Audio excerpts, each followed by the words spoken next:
بسم اللہ الرحمن الرحیم۔ السلام علیکم ورحمۃ اللہ وبرکاتہ۔ عزیز ساتھیو، آج ہم اپنا محاسبہ کریں گے اور یہ دیکھیں گے کہ کہیں ہم نادانستگی میں تکبر کا شکار تو نہیں ہو رہے۔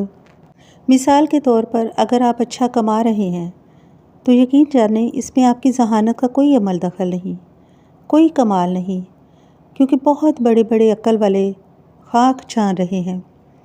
اور اگر آپ کسی بڑی بیماری سے بچے ہوئے ہیں تو اس میں آپ کی احتیاطی تدابیر کا کوئی دخل نہیں۔ ایسے بہت سے انسانوں سے قبرستان بھرے پڑے ہیں جو سوائے منرل واٹر کے کوئی اور پانی نہیں پیتے تھے، پھر اچانک ہی انہیں کوئی بڑی بیماری تشخیص ہوئی اور وہ چند دنوں یا چند لمحوں میں ہی دنیا سے رخصت ہو گئے۔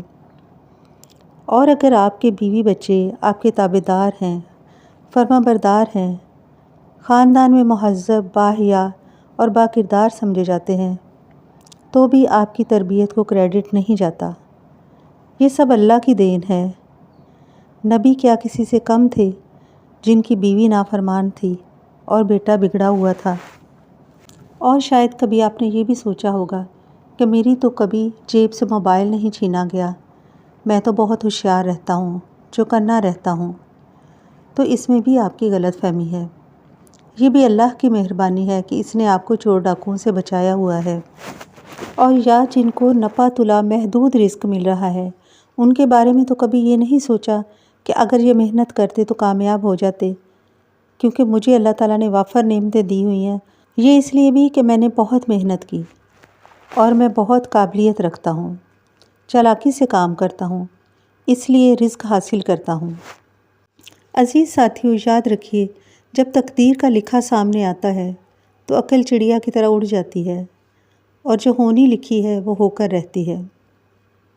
لیکن جب اچانک ہی وقت کا پہیہ الٹا گھومتا ہے تو پتہ چلتا ہے کہ حقیقت اس کے برعکس تھی۔ یہ سب کچھ انسان اس وقت سوچتا ہے جب اس کی محنت کام نہیں کرتی، جب اس کی سوچ اور چالاکی اس کا ساتھ چھوڑ دیتی ہے۔ اگر کوئی چاہتا ہے کہ اسے رزق کے معاملے میں آزمایا نہ جائے، اسے چاہیے کہ 3 کام کرے۔ پہلا یہ کہ جو کچھ مل رہا ہے اسے صرف اپنے رب کی عطا سمجھے، نہ کہ اپنی قابلیت اور محنت، اور ساتھ ہی ساتھ اللہ کا شکر ادا کرے۔ اور دوسرا یہ کہ اپنی سوچ کو بدلے، جن کا رزق کم ہے انہیں حقیر نہ جانے، اور نہ ہی ان لوگوں سے حسد کرے جن کو وافر رزق میسر ہے۔ یہ سب رازق کی تقسیم ہے، اس کے بید وہی جانے۔ اور یہ کہ رزق کی کمی میں ان کا کوئی عمل دخل نہیں، اور نہ ہی رزق کی فراوانی میں آپ کا کوئی عمل دخل ہے۔ تیسرا کام یہ کرے کہ جتنا ہو سکے اپنے رزق میں دوسروں کو شامل کرے۔ کم ہے تو کم کو شامل کر لے، زیادہ ہے تو زیادہ کو۔